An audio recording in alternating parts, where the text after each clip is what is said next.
Hello दोस्तों, welcome to AK solution. कैसे हैं आप सभी? आई होप आप सभी अच्छे होंगे। सो दोस्तों, जैसा कि आपको पता है, कॉम्पिटेटिव प्रोग्रामिंग का हमारा यहाँ पे ट्यूटोरियल चल रहा है और उसमें हम काफ़ी लेक्चर देख चुके हैं अब तक। तो इसी हिसाब से हम आगे भी कॉम्पिटेटिव प्रोग्रामिंग के अच्छे अच्छे लेक्चर देखेंगे और आज की वीडियो में हम वही लेक्चर देखने वाले हैं। यहाँ पे भी हम अपना एक क्वेश्चन सोल्व करेंगे। मैं आपको बता दूँ, आज की वीडियो में हम ये क्वेश्चन सोल्व करने वाले हैं। यहाँ पे क्वेश्चन मैंने देख लिया है, ठीक है स्टूडेंट। ये आज की वीडियो में हम क्वेश्चन सोल्व करने वाले हैं। तो बिना टाइम वेस्ट करते हुए स्टार्ट करते हैं। Let's start.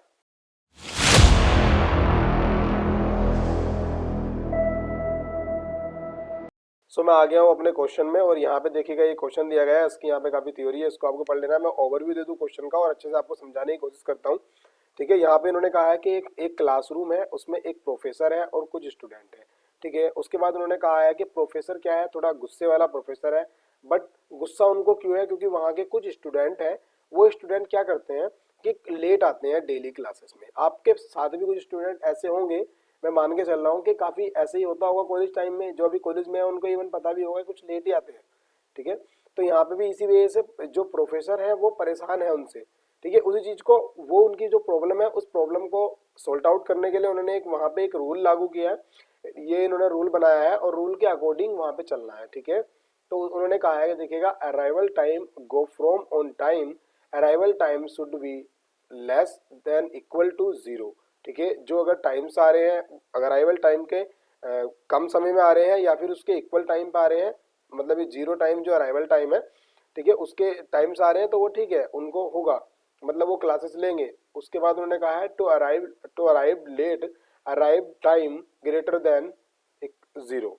तो इन्होंने यहाँ पे ये किया है, ठीक है। उसके बाद जो जीरो के बाद आ रहे हैं, इट मीन्स जिन जो पॉजिटिव वैल्यूज आएंगी यहाँ पे, या जो जीरो से लेट आ रहे हैं, ठीक है, मतलब जीरो से प्लस की ओर चलेंगे, वो क्या कर रहे हैं कि वो लेट आ रहे हैं, वो क्लास के टाइम से लेट आ रहे हैं। क्योंकि यहाँ पे क्लास का टाइम क्या है? जीरो है। क्लास का टाइम जीरो है। और जो देखिएगा, इस कंडीशन से अच्छे से आपको समझ में आ जाएगा कि जो जीरो से माइनस की तरफ चल रहे हैं वो क्या कर रहे हैं, जीरो वाले तो एग्जैक्ट टाइम पे आ रहे हैं, माइनस वाले जो आ रहे हैं हमारे, वो टाइम से पहले आ जा रहे हैं। कोई इशू नहीं है टाइम से पहले अगर हमारे स्टूडेंट आ जा रहे हैं तो, ठीक है। बट अगर उसके बाद जो ग्रेटर वैल्यूज होंगी वो क्या होगा, टाइम से लेट आ रहे हैं। तो उसके बाद उन्होंने यहाँ पे नियम लागू किया है। अब देखिएगा स्टूडेंट, उन्होंने क्या बताया यहाँ पे, एक एग्जाम्पल दिया है। एग्जाम्पल में क्या है, n इक्वल टू 5 दिया, k इक्वल टू 3 दिया है और एक एरे हो गया। एरे का साइज यहाँ पे n है और उसके बाद k दिया है। अभी ये k क्या दिया है मैं अभी आपको बता दूंगा प्रॉपर, ठीक है। इसी में मैं आपको समझाऊंगा k कहाँ पे उन्होंने दिया है। उसके बाद यहाँ पे इसकी इंडेक्सिंग दी है, तो मैंने देखिएगा यहीं पे बताया था। जैसे कि इस एरे को अगर हम देख के थोड़ा समझने की कोशिश करें, तो इसमें क्या है कि -2 -1 0 1 2। तो देखिएगा स्टूडेंट, यहाँ पे जो हमारे -2 -1 और 0, ये जो तीन स्टूडेंट है, जो -1 2 पे आया है वो थोड़ा टाइम पहले आ गया है, -1 वाला भी थोड़ा टाइम पहले आ गया है, और 0 वाला एग्जैक्ट टाइम पे आया है, बिल्कुल जो क्लासेस का टाइम है। और उसके बाद 1 2 वाले क्या है कि 1 यूनिट ऑफ टाइम लेट आया है और ये 2 यूनिट ऑफ टाइम लेट आया है, ठीक है। यहाँ इन्होंने दिया भी है, the first 3 student arrived on, ये टाइम से आ गए और उसके बाद 2 लेट आए हैं यहाँ पे, ठीक है। इन्होंने कहा है कि अगर जो इनके स्टूडेंट है, नंबर ऑफ स्टूडेंट इन्होंने दिए है k equal to 3। k equal to 3 means इतने स्टूडेंट इनको क्लास में चाहिए, ठीक है। अगर इतने स्टूडेंट यहाँ पे इनको क्लास में नहीं मिलते हैं तो इनके क्या करना है कि क्लास ये डिसमिस कर देंगे, क्लासेस आगे कंटिन्यू नहीं होंगी। और अगर क्लासेस कंटिन्यू नहीं होगी तो यहाँ पे आपको यस प्रिंट कराना है। अदरवाइज अगर क्लासेस कंटिन्यू हो रही है तो उसके बाद आपको नो प्रिंट कराना है कि क्लासेस हमारी डिसमिस नहीं होंगी। यहाँ पे हमें क्लासेस कंटिन्यू पे वर्क नहीं करना है, यहाँ पे हमें वर्क करना है क्लासेस डिसकंटिन्यू पे। इट मीन क्लासेस डिसमिस हो रही हैं या नहीं हो रही। अगर क्लासेस डिसमिस हो रही है तो यस करें, अदरवाइज यहाँ पे नो करना है। उसके बाद देख लीजिएगा, इन्होंने इनपुट सेक्शन में यहाँ पे देखिएगा क्या दिया है कि k equal to threshold number of student. It means वो स्टूडेंट जो टाइम के अकॉर्डिंग आने चाहिए, ठीक है। और उसके बाद उन्होंने कहा है i इक्वल टू, यहाँ पे सॉरी, यहाँ पे इंडेक्सिंग दी है, तो n से आपको पता है नंबर ऑफ स्टूडेंट दिए हैं यहाँ पे। उसके बाद इन्होंने स्ट्रिंग यहाँ पे रिटर्न कराने के लिए कहा है कि अगर क्लासेस डिसमिस हो रही है तो यस करा दीजिए, अदरवाइज नो करा दीजिएगा, ठीक है। उसके बाद यहाँ पे इन्होंने कुछ यहाँ पे देखिएगा कंडीशन दी है, इसके अकॉर्डिंग आप देख लेंगे हमारा इंटीजर में काम हो जाएगा। क्यों हो जाएगा? क्योंकि यहाँ पे t की वैल्यू 10 तक होगी और n की वैल्यू यहाँ पे 100 तक होगी, सॉरी 1000 तक होगी, और उसके बाद k की वैल्यू n तक होगी, मतलब 1000 तक, और यहाँ पे माइनस 100 से चलना है, तो ये इंटीजर में हमारा काम हो जाएगा। उसके बाद देखिएगा इसके अंदर एक चीज और दी है स्टूडेंट, अगर आप देखें इनपुट सेक्शन से आपको समझ में नहीं आएगा कि इनपुट में क्या आना है, किस तरह से वर्क हो रहा है। बट इन्होंने यहाँ पे दिया है कि देखिएगा यहाँ पे टी है, यहाँ पे first line of input content T, मतलब पहले लाइन में टी को कंटेंट करना है। टी का मतलब है कितने टेस्ट केसेस हमको पास करने हैं, ठीक है। तो मैंने अच्छे से आपको यहाँ पे प्रॉपर समझा दिया है। अभी हम चलेंगे अपने VS कोड में और वहां पे इसको हम अच्छे से इम्प्लीमेंट करेंगे, ठीक है। तो हम यहाँ पे आ गए अपने VS कोड में। सबसे पहले मैं क्या करूंगा, यहाँ पे बेसिक स्ट्रक्चर मैं यहाँ पे लिख ले रहा हूँ इसका। हम यहाँ पे बिट जो हमारी बिट से मैंने बता रखी है आपको, हम क्यों यूज करते हैं यहाँ पे, ठीक है। उसके बाद इंट मैन यहाँ ले लूंगा मैं, और ठीक है मैं डायरेक्टली क्या करूंगा, रिटर्न यहाँ करा दूंगा, रिटर्न 0, ठीक है। उसके बाद हमको यहाँ पे एक क्लास बनानी है। पहले यहाँ पे यूजिंग नेम स्पेस ले लूंगा यहाँ पे, ठीक है। नेम स्पेस के बाद एसटीडी आपको पता ही है, ठीक है। और उसके बाद यहाँ पे हम क्या करेंगे, क्लास बनाएंगे, एक क्लास बना लूंगा बेस नाम से, ठीक है। बेस नाम से क्लास बनाने के बाद यहाँ पे मैं पब्लिक स्कोप रेजोल्यूशन दे दूंगा। मैंने पब्लिक दिया और उसके बाद मैं यहाँ पे सेमीकोलन। अभी हम क्या करेंगे, वापस अपने इसमें चलेंगे क्वेश्चन में, और वहां जाने के बाद हमको जो हमारा देखिएगा ये मेथड दिया है यहाँ पे जिसको हमें इम्प्लीमेंट करना है, उस मेथड को हम यहाँ से क्या कर लेंगे, कॉपी कर लेंगे। तो मैंने यहाँ से कॉपी किया। कॉपी करने के बाद मैं डायरेक्टली जाऊंगा अपने यहाँ पे जो मैंने क्लास बनाई थी उसके अंदर मैं यहाँ पे पेस्ट कर दूंगा। तो स्टूडेंट अभी आपको इनपुट के लिए मैंने वहाँ पे समझा ही दिया था। सबसे पहले हम क्या करेंगे, इन यहाँ पे टी ले लेंगे, टी हमारा टेस्ट केस है, ठीक है। और उसके बाद क्या दिया है उन्होंने, देखिएगा मैं दोबारा दिखा दे रहा हूँ आपको। सबसे पहले टी लिया है और उसके बाद यहाँ पे एन लिया है और के लिया है, ठीक है। एन के देखिएगा यहाँ पे एन और के यहाँ पे बता रखा है उन्होंने, और टी पहले उन्होंने लास्ट में दिया है यहाँ पे कि टी भी लेना है। सबसे पहली लाइन में क्या आएगा, टी आएगा, कहाँ पे ये दे रखा है देखिएगा, ठीक है। तो सबसे पहले हम क्या करेंगे, टी और उसके बाद एन करेंगे और उसके बाद के करेंगे। सबसे पहले हम क्या करेंगे, यहाँ पे सीन लेंगे, क्या ले लेंगे, टी ले लेंगे, और उसके बाद वाइल लूप चलाएंगे। वाइल लूप आपको पता ही है, टी माइनस माइनस चलाएंगे, टेस्ट केस जितने भी होंगे उसके अकॉर्डिंग, और यहाँ पे हम इसको डिलीट करते हैं यहाँ से। देन उसके बाद हम इस पर वर्क करेंगे। उसके बाद हम क्या करेंगे, यहाँ पे सीन करेंगे। सीन किसको करेंगे, एन को करेंगे और के को करेंगे, ठीक है। उसके बाद हम यहाँ पे लूप चलाएंगे, आई इक्वल टू 0 हो, sorry I equal to 0, I should be less than कितना होना चाहिए, किससे, एन से होना चाहिए, और आई प्लस प्लस कर देंगे यहाँ पे, ठीक है। और उसके बाद हम क्या करेंगे, यहाँ पे इंट एक मैं वैल्यू ले रहा हूँ, ठीक है। और उसके बाद मैं इसको सीन करा दूंगा वैल्यू से, ठीक है। और उसके बाद हम क्या करेंगे, अभी हमको देखेगा इसके अंदर क्या वेक्टर पे वर्क किया है इन्होंने, तो हम यहाँ वेक्टर भी डिक्लेयर कर लेंगे एक यहाँ पे, ठीक है। तो यहाँ पे मैं वेक्टर डिक्लेयर कर ले रहा हूँ, वेक्टर इंट का वेक्टर वी नाम से ही कर ले रहा हूँ मैं यहाँ पे, ठीक है। और हम क्या करेंगे, यहाँ पे नीचे आने के बाद देखिएगा इसके जो हमने वेक्टर को इनपुट लेना था, तो मैंने V dot push back function यहाँ पे यूज किया और उसके अंदर वैल्यू मैंने यहाँ पे इनपुट कर दी, ठीक है। मैंने यहाँ पे वैल्यू इसके अंदर पुश कर दी है, और पुश करने के बाद हम क्या करेंगे, यहाँ पे नीचे तुरंत उसके बाद इसी के अंदर हम इसको कॉल भी कराएंगे, ठीक है। तो यहाँ पे मैं जो मैंने बेस क्लास बनाई थी, मैं उसका यहाँ पे बी ऑब्जेक्ट बना रहा हूँ, बी डॉट यहाँ पे इसको कॉल कर दूंगा। कॉल करने के बाद यहाँ पे क्या क्या पास करना है मेरे को, देखिएगा यहाँ से पता लग जाएगा, के और ए यहाँ पे वेक्टर पास करना है। पहले मैंने के पास कर दिया और उसके बाद मैंने यहाँ पे वी पास कर दिया है, ठीक है। यहाँ होने के बाद अब कुछ नहीं करना है। देखिए ये हो गया हमारा इनपुट सेक्शन का पूरा वर्क हमारा परफॉर्म हो गया है। उसके बाद हम चलेंगे आउटपुट सेक्शन में।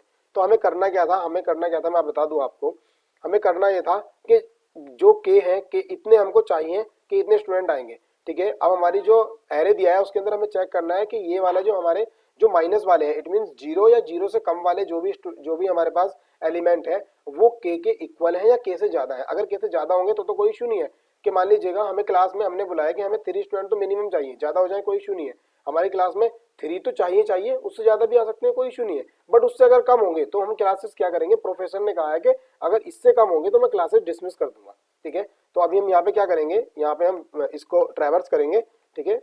वही int I equal to 0, I should be less than कितने से, एन यहाँ होगा ए डॉट साइज से, ठीक है। और साइज से और आई प्लस प्लस हो जाएगा, ठीक है। उसके बाद हम क्या करेंगे, अब यहाँ पे हम इफ, और इफ के अंदर हम क्या लिखेंगे, इफ के अंदर हम लिखेंगे जो हमारा क्या है, जो हमारी इंडेक्सिंग है, इंडेक्सिंग बोले तो ए के साथ आई की इंडेक्सिंग है, अगर वो हमारी क्या होनी चाहिए, देखिएगा लेस देन होनी चाहिए या इक्वल होना चाहिए 0 के। अगर ये हमारी ऐसे है, अगर ये कंडीशन सेटिस्फाई हो रही है, तो यहाँ पे हम एक काउंटर वैल्यू ले लेंगे, काउंट ले लिया और उसको प्लस प्लस कर देंगे। काउंट को मैंने प्लस प्लस कर दिया। अभी काउंट यहाँ पे हम क्या करते हैं, काउंट को डिक्लेयर कर ले रहे हैं, इंट काउंट, मैंने काउंट इक्वल टू 0 से डिक्लेयर कर लिया है। तो क्या है, काउंट प्लस प्लस हो जाएगा यहाँ पे। तो अब काउंट प्लस प्लस होने के बाद हमको क्या करना है, हमको यहाँ पे चेक करने के लिए भी दिया है कि कितने स्टूडेंट आने चाहिए, ये मैंडेटरी है कि इतने चाहिए। अगर इतने नहीं होंगे तो क्या करेंगे, वो क्लास को जो हमारा प्रोफेसर है हमारे, वो उसको क्या करेंगे, टर्मिनेट कर देंगे, इट मीन वहाँ पे डिसमिस कर देंगे।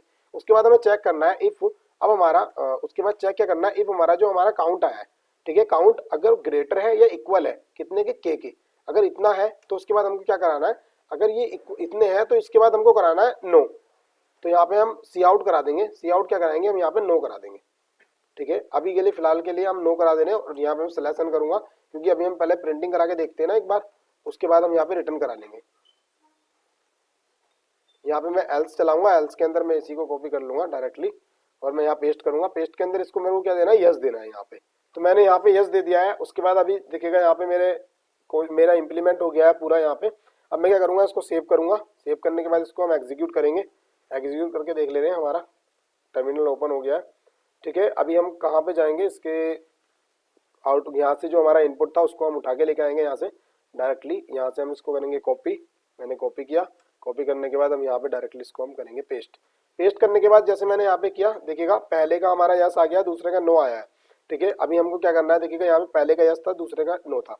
तो यहाँ पे हमारे ये टेस्ट केस ये वाला जो है कहीं ना कहीं हमारा सही है। तो हम इसको क्या करेंगे, यहाँ से मैं इसको यहाँ पे क्या करता हूँ, यहाँ से मैंने कमेंट कर दिया दोनों को। कमेंट करने के बाद यहाँ क्या कराऊंगा मैं इसको, या अनकमेंट कर ले रहे हैं, यहीं पे हम उसको हम सीधा रिटर्न ही करा देंगे। ठीक है, मैंने यहाँ से इसको मैं यहाँ से रिमूव करूँगा, यहाँ लिखूंगा रिटर्न। रिटर्न मैंने लिखा और उसके बाद यहाँ से जो स्लैश एन था वो हम हटा देंगे। सेम ऐसे ही इसमें भी करेंगे, स्लैश एन को हम यहाँ से रिमूव करेंगे और यहाँ पे भी हम इसको रिटर्न करा देंगे।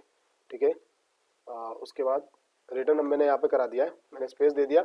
अब हम क्या करेंगे, डायरेक्टली यहाँ से इसको उठाएंगे और कहाँ तक लेके जाएंगे, जो हमारा ये था यहाँ तक की। अब इसको हम यहाँ से कॉपी कर लेंगे। मैंने यहाँ पे कॉपी कर लिया। कॉपी करके हम चलेंगे अपने जहाँ पे हमारा क्वेश्चन था और यहाँ पे मैं क्या करूँगा, इसको यहाँ पे पेस्ट कर दूंगा। तो यहाँ पे मैंने पेस्ट कर दिया। पेस्ट करके देख ले रहे हैं कहीं पे कोई रॉन्ग तो नहीं है, मेरे हिसाब से कोई रॉन्ग नहीं है।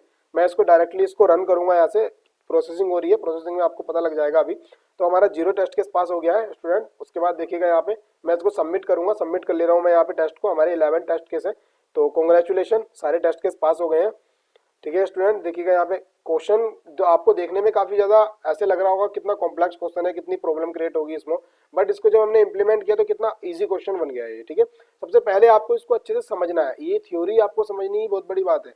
क्योंकि मैं रियलिटी बताऊँ आपको कि जब हम क्वेश्चन को मैंने जब स्टार्टिंग की थी हैकर रैंक की, तब मैं इसको काफ़ी टाइम लगता था मेरे को सीखने के लिए, बट अभी एकदम समझ में आ जाता है। तो जितनी आप प्रैक्टिस करेंगे उतना आपको समझ में आ जाएगा। सो स्टूडेंट, साथ ही साथ मैं आपको बताना चाहूँगा कॉम्पिटेटिव प्रोग्रामिंग का यहाँ पे हमारा पूरी प्लेलिस्ट चल रही है। अगर अभी तक आपने बुकमार्क नहीं की है ये प्लेलिस्ट, तो यहाँ से आप बुकमार्क कर सकते हैं इसको। ठीक है, यहाँ पे डन कर लो, यहाँ पे आपकी आ जाएगी और डायरेक्टली इसको आप देख सकते हैं। सो स्टूडेंट, अगर आपको लेक्चर अच्छा लगा हो तो लाइक करें, शेयर करें, सब्सक्राइब करें। मिलते हैं नेक्स्ट वीडियो में। Thanks for watching.